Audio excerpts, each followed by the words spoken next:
একমাত্র বিএনপি পেরেছিল দেশকে দুর্নীতি থেকে বের করে নিয়ে আসতে। ইনশাল্লাহ আগামী দিনেও বিএনপি পারবে। খালেদা জিয়া শেষ দিন পর্যন্ত দুর্নীতির বিরুদ্ধে যুদ্ধ করেছে। যে কোনো মূল্যে জনগণের মতামতকে প্রতিষ্ঠিত করতে পারি, তাহলে অবশ্যই অনেক ষড়যন্ত্রকে আমরা রুখে দিতে পারবো। দেশটি স্বাধীন করার জন্য কিন্তু লক্ষ লক্ষ মানুষকে এক কাতারে এসে দাঁড়াতে হয়েছে।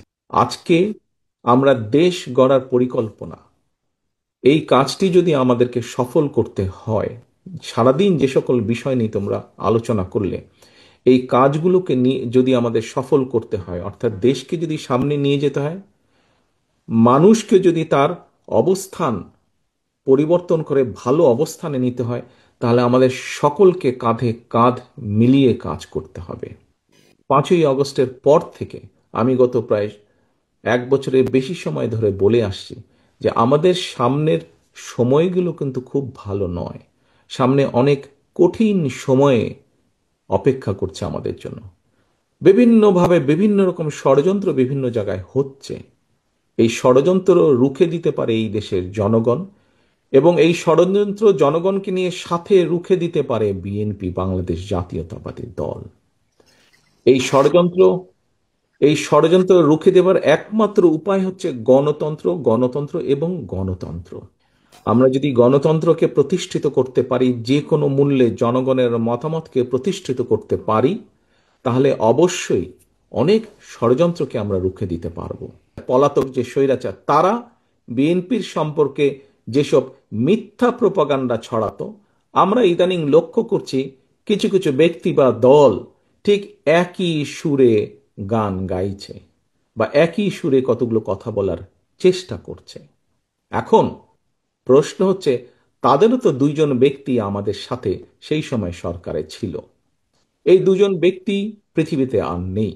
দুজনই সিনিয়র মানুষ, দুজনেই সিনিয়র রাজনীতিবিদ ছিলেন। তারা তারা গত হয়েছেন। কাজেই যে মানুষ নেই তাদের সম্পর্কে অবশ্যই খারাপ কথা বলা উচিত নয়। তাদের প্রতি পরিপূর্ণ সম্মান রেখেই বলতে চাই, সেই দুইজন ব্যক্তির বিএনপি সরকারে শেষ দিন পর্যন্ত থাকা প্রমাণ করে দেয় দুটো জিনিস প্রমাণ করে যৌক্তিকভাবে।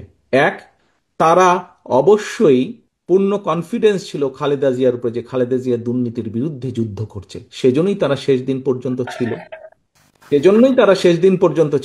এখন তাদের দলের অন্য যে যত বড় বড় কথা বলি কি না কেন, খালেদা জিয়া শেষ দিন পর্যন্ত দুর্নীতির বিরুদ্ধে যুদ্ধ করেছে এবং দুর্নীতির অবস্থার পরিবর্তন ঘটেছে, এই আত্মবিশ্বাস তাদের মধ্যে ছিল। তারা দেখেছিল সেই সরকারকে, কারণ তো সরকারের ভেতরেই ছিল। সেজন্যই তারা শেষ দিন পর্যন্ত এই বিএনপি সরকারের সাথে তারা ছিল। আমরা এইভাবেই ধরে নিব, আমরা অন্য কিছু বলতে চাই না। কেউ কেউ বলে থাকে যে কেউ কেউ বলে থাকে যে তাদের বিরুদ্ধে কোনো কিছু অভিযোগ পাওয়া যায় না। আজকে যখন নিরপেক্ষ কোর্ট বসেছে, স্বৈরাচারের সময় আমরা দেখেছি কিভাবে আদালতকে ইনফ্লুয়েন্স করা হতো, কিন্তু স্বৈরাচার পালিয়ে যাওয়ার পরে মোটামুটি আমরা বলতে পারি যে আদালত এখন নিরপেক্ষতা আমরা আশা করি। সেই নিরপেক্ষ আদালত থেকে আমরা দেখেছি কারো বিরুদ্ধেই কোনো জিনিস প্রমাণিত হয়নি, এটি ছিল প্রোপাগান্ডা। কাজেই আমাদেরকে আজকে এই এই এই কনক্লুশনই আসতে হবে যে একমাত্র বিএনপি পেরেছিল দেশকে দুর্নীতি থেকে বের করে নিয়ে আসতে। ইনশাল্লাহ আগামী দিনেও বিএনপি পারবে।